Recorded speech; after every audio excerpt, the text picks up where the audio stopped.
Saudações a todos os presentes. Depois desta performance do Maurício, vamos ver se conseguimos fazer algo que capte também a vossa atenção. Vamos assim, a professora vai poder dizer: o rapaz se esforçou. Bem, a hidroficção em perspectiva, eu quero explicar um pouquinho isto. A professora Margarida esteve aqui a abordar. Afinal, há outras formas, outros corpos, ou poderíamos, se calhar, ampliar a noção de corpos. Mas, nesta pesquisa que tenho feito, há uma outra preocupação. Como a água, este líquido essencial para o nosso planeta, para os humanos, também pode ser um elemento catastrófico. E Bento Baloi parece que traz isto numa perspectiva, aproveitou-se muito bem daquela catástrofe do ciclone Idai, e com esta obra Arca de Noé, ele dá-nos muitos relatos a respeito disto. Mas afinal, o que é isto de Arca de Noé? Vamos já ver do que é que se trata. A natureza, enquanto cosmo, opera continuamente para o seu bem e dos seus microcosmos, equilibrando-se por meio de chuvas, frio, calor e gelo. Ora, a partir do século XVIII, com a guinada da Revolução Industrial, o nível da produção e distribuição de bens e males disparou. Com a grande produção nos países industrializados, normalmente do Ocidente, Inglaterra, Estados Unidos, França, Rússia, e mais tarde, com a entrada na competição dos chamados tigres asiáticos, Japão, China, Índia, os Emirados Árabes Unidos, Arábia Saudita, Irão, Catar, houve um aumento da emissão de gases de efeito estufa. Como consequência de tais práticas pouco ecológicas, a violência lenta, vista por Nixon como a violência sistêmica e sistemática que, por ser lenta e não espetacular, é frequentemente invisibilizada, vai aumentando em muitas zonas do planeta azul, resultando em mudanças climáticas globais drásticas e mais catástrofes ambientais, aquecimento global, estiagens, cheias, incêndios florestais e mudanças na atividade dos ciclones. Os ciclones são fenômenos naturais. Não fosse a grande emissão de gases de efeito estufa na atmosfera, resultante da industrialização, da busca desenfreada pelo capital por certos setores do corporativismo, como os da produção petrolífera, agrícola, armamentista e até mesmo da pesca, quase que não teríamos ciclones mortíferos iguais aos que temos vistos nas últimas décadas. Há três tipos de ciclones: tropicais, extratropicais e subtropicais. Entre eles, os mais perigosos têm sido os ciclones tropicais. Na modernidade desigual, os países que mais sofrem com os ciclones tendem a ser os países tropicais: Austrália, Brasil, Madagascar, Moçambique.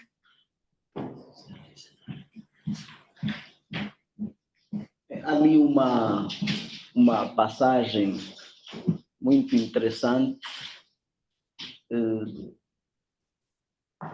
para refletirmos, que parece que é na periferia onde o mundo se revela.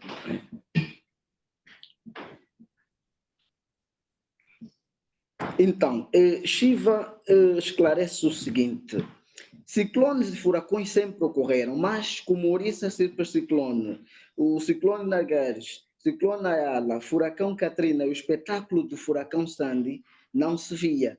A intensidade e frequência de ciclones aumentou com as alterações climáticas. A região do Índico tem sido palco de cheias e ciclones. A título de exemplo, o ciclone Idai atingiu Moçambique, Malawi, Zimbábue, Madagascar e África do Sul em março de 2019.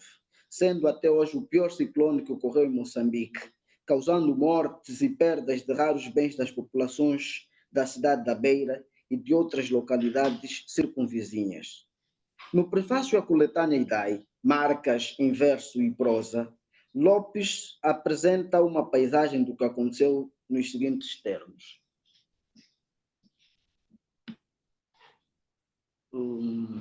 Então, podem acompanhar nesta passagem que ali está. A cidade da Beira e o seu satélite industrial, a Vila do Dondo, que tem uma dupla hélice de DNA velha e bonita, perto do terminal principal da vila, foram literalmente consumidas pela fúria da natureza, a mãe, o único Deus com força viva, homens, animais, habitações e instituições, estradas, pontes, objetos e projetos de vida.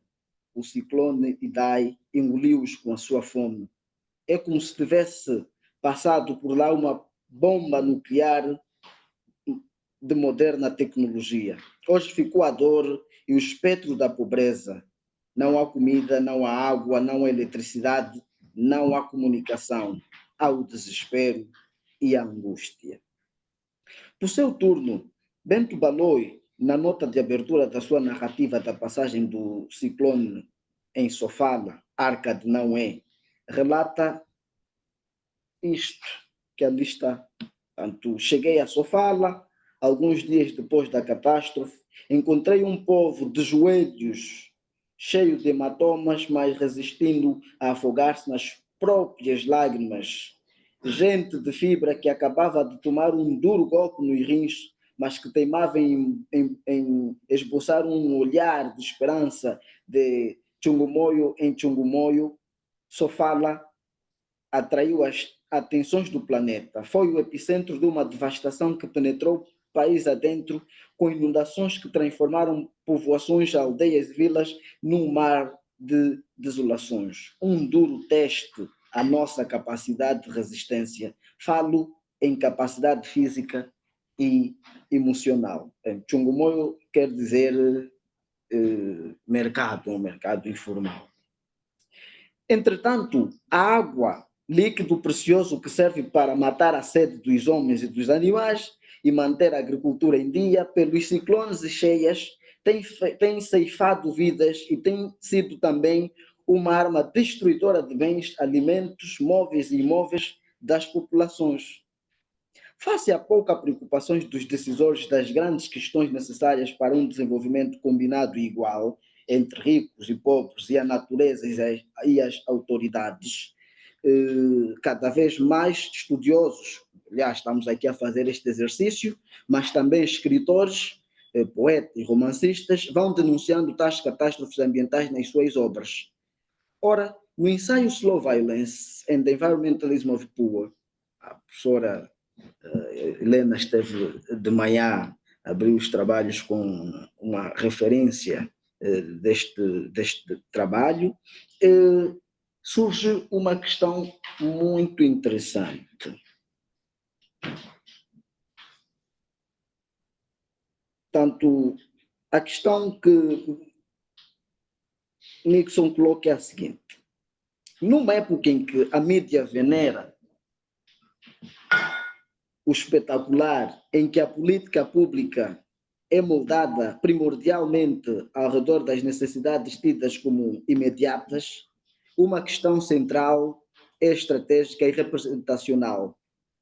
Como podemos converter em imagem e narrativa os desastres que se movem e se formam lenta e longamente? Desastres que são anônimos e não possuem atores principais, desastres que causam atrito e são de interesse indiferente às tecnologias movidas pela sensação do nosso mundo imagem. Esta violência lenta, não espetacular, resulta de ecocrimes, e a professora Margarida chamou aqui a atenção também disto, a professora Helena também de manhã, ecocídios, que vão sendo praticados dia a dia, com exploração de recursos naturais de forma ambiciosa, inconsequente e sem noção de princípios sociais de outros sistemas, sem uma ecologia epistemológica. Em oposição à lógica do capitalismo neoliberal, que propõe viver melhor, entre aspas, com mercadorias que ameaçam o equilíbrio ecológico e social, o princípio Sumako Asai, aqui um dos primeiros princípios, uma alternativa que podíamos ter, propõe repartir os bens para que todos possam viver bem. A vida humana em harmonia com a natureza é o eixo central dessa proposta dos endógenos, eu não diria indígena, de algumas regiões da América do Sul.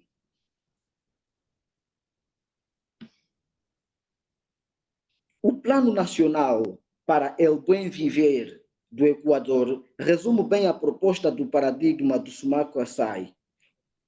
Está aí, conforme pode-se ver na passagem. O significado profundo desse plano está na ruptura conceitual do Consenso de Washington, 1989, da era neoliberal, e dos conceitos ortodoxos do desenvolvimento de hoje. Como é que é este desenvolvimento de hoje? Dizia bem o professor, crescimento, rapidez, exportação.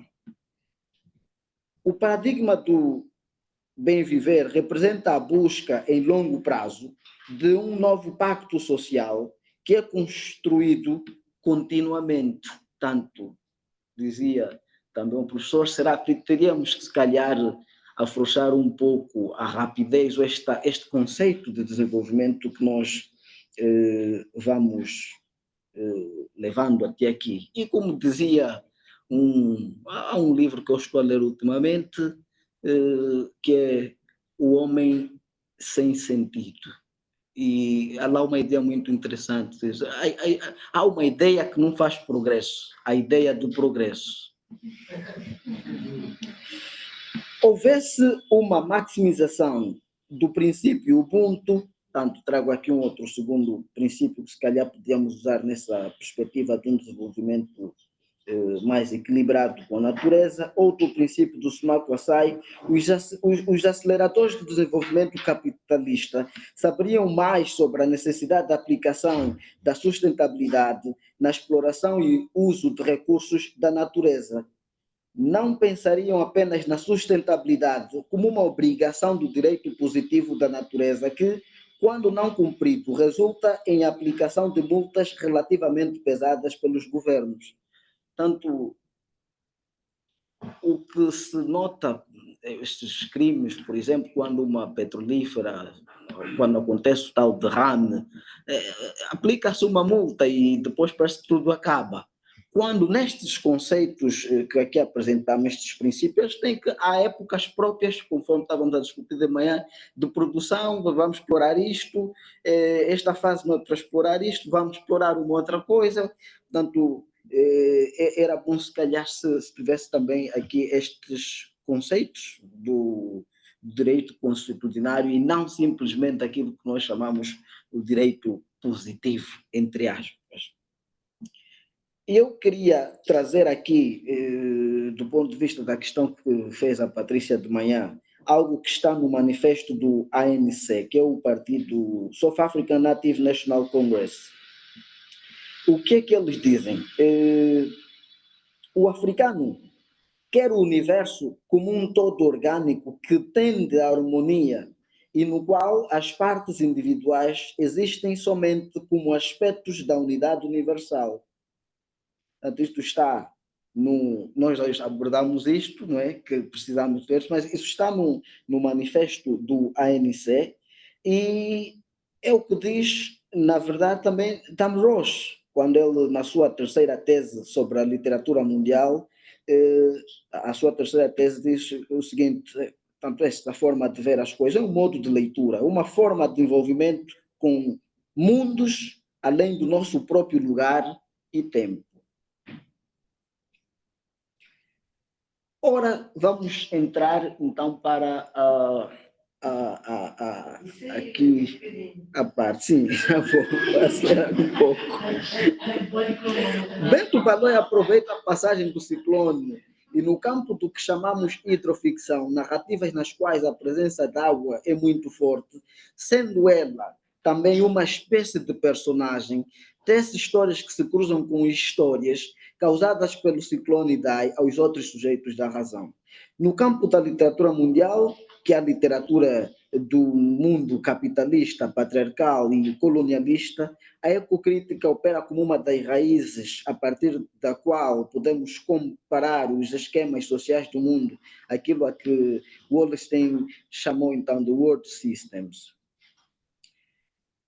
Mas esta ideia de hidroficção, onde é que eu procuro conceituar isto, mas apego-me também um pouco nas ideias numa das passagens do professor Paulo Medeiros, e ele diz, então, a água não apenas está em todo lugar, nestas narrativas ou nestes poemas, ela inaugura a narrativa, é a primeira e mais persistente lembrança. Além disso, não apenas serve para refletir sobre a onipresença da água, sobre a água como a própria fundação e ontologia da cidade, como também vai além da oposição entre espaço urbano e rural, de fato, até mesmo entre espaço sólido e líquido, na medida em que a chuva e o mar causam uma enchente massiva na costa e uma dissolução de todos os tipos de fronteiras. Há em Arca de Noé uma personificalização da água. A água, líquido precioso, opera prosopopeicamente, causando catástrofes ambientais, mortes e limpeza de tudo que vai encontrando nas aldeias, dando vida ao líquido que dá vida. Baloi propõe-nos, pelo dito e pelo não dito, uma reflexão em torno da noção de corpo, de ser e de movimento. Tanto ali estão algumas passagens, o tempo não vou lê-las, podem apreciar. As narrativas de Arca de Noé servem também como crítica social ao estado das coisas entre prósperos e calibães, ou seja, ao desenvolvimento combinado e desigual. Ao operar com o item lexical outros, queremos nos referir então àqueles que muitas vezes nem cidadãos são, porque em muitos casos nem documentos de identificação têm. Já flagelados nas suas aldeias por causa da má gestão da coisa pública, da distopia, da quase falta de alimentos, de água potável, de casas sociais, de informação, de unidades hospitalares, de assistência médica e medicamentosa, apenas vivem cada dia com força, fé, amor e vontade de contribuir, de certa maneira, para o bem-estar das suas comunidades. Portanto, aí mais uma passagem.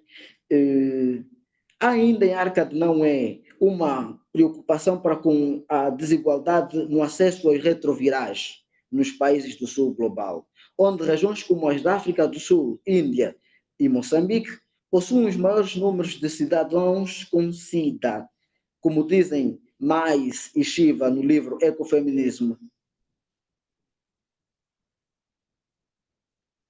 Essa estrutura do norte e do sul global criou-se, cresceu e mantém-se através da colonização da mulher, das populações originárias, das suas terras e da natureza, que é gradualmente destruída. Se tivermos em conta a colonização da mulher no sistema mundial dominado pelo capitalismo e pelo patriarcado, é um fato. Vale destacar assim a crítica em defesa do ecofeminismo nessa hidroficção de Bento Baloi, pois os relatos atendentes aos seropositivos estão mormente ligados às senhoras. Tanto a menina neta, essa passagem é muito chocante, não é? A menina neta não se mexe, quer a mãe, a pequena bolsa sempre protegida pelo sovaco. O que levas na bolsa? Indaga a mulher. Comprimidos. Que comprimidos são esses? Minha mãe deu-me antes de ser levada pelas águas. Os olhos da menina agora se arregalam e lacrimejam. Ela disse que a vida que devia tomá-los todos os dias. Se parar de os tomar, vou morrer. Estão quase a acabar, diz a menina. Vou morrer dentro de poucos dias. Não vais morrer. Não te vou deixar morrer. A mulher fala lentamente e a soluçar. Quando acabares os teus, tomamos juntos os meus. Tanto os sujeitos flagelados da modernidade desigual dominam o teatro de operação narrativa da obra Arca de Noé. Como se pode ver em Jailhouse, Nuvem de Espuma, Zé das Abelhas, A Minha Primeira Vez, O Parto, O Guardião, O Poder e nos outros contos.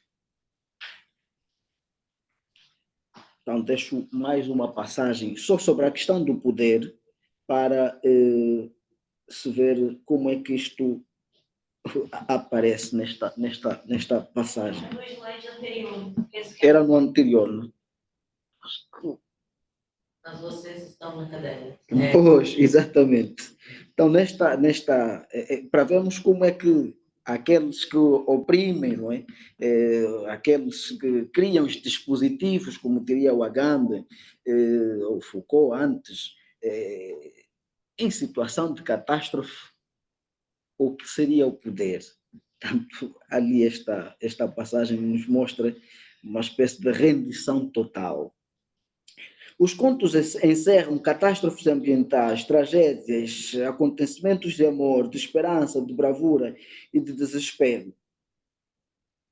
A diegese diz respeito, por exemplo, que é uma outra passagem, a diegese diz respeito a uma jovem trabalhadora respeitosa que, querendo descobrir as suas a mais íntima feminilidade, não vê a hora de estar nos braços dos seus amados, que também acontece algo muito interessante, que ele sai da zona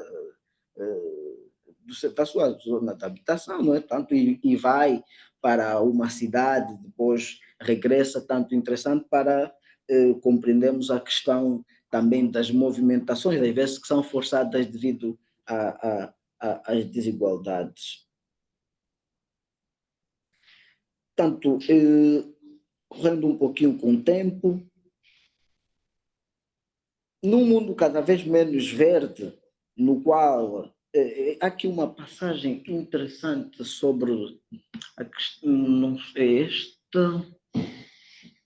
acho que é esta, pois, só para percebermos aqui a questão das árvores. Nestas zonas, quando acontecem estas catástrofes, muitos acabam por usar as árvores como meio de sobrevivência. Mas nós estamos a ver, diz esse relatório, segundo este relatório da Climate Focus on International, o desmatamento global vai aumentando e pouco tem sido feito para se impedir esse avanço, trazendo à tona esse relatório num artigo publicado, então, em 2023 pelo jornal Exame. A jornalista Marina Filipe destaca que isto, em 2022, muito próximo de 2025, o progresso mundial na proteção e recuperação de florestas avançou muito lentamente e, em alguns casos, piorou. O desmatamento global aumentou em 4% em comparação a 2021. Tanto era interessante, há um plano, dizia o professor, as agendas de sustentabilidade, tanto que era até de 2030 aumentarmos em 21%, mas parece que está a ser o contrário, há cada vez mais desmatamento.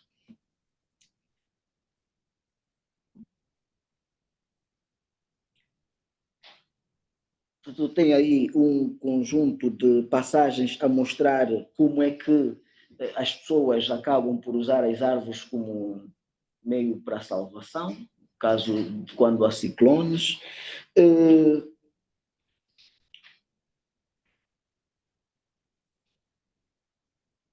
E uma outra questão também seria interessante, então, no conto O Parto, onde 3 jovens ocorrem a uma precária unidade hospitalar para darem à luz aos seus filhos, com os mínimos cuidados médicos garantidos. A narrativa espelha a dificuldade em que as mulheres rurais moçambicanas, como muitas pelo mundo em geral e em África em particular, enfrentam no que diz respeito ao ato de trazer vidas ao mundo, que é um dos maiores atos do mundo, não é? Mas o que é que acontece? Há cada vez uma mercantilização da saúde no mundo capitalista. Pelo biopoder condutas corporativas e onde o acesso aos bens, não é, é cada vez mais limitado a quem tem o capital. Portanto, se pode ver aí nesta passagem. Bem, vou concluir com aqui uma passagem interessante que é a volta da questão do poder.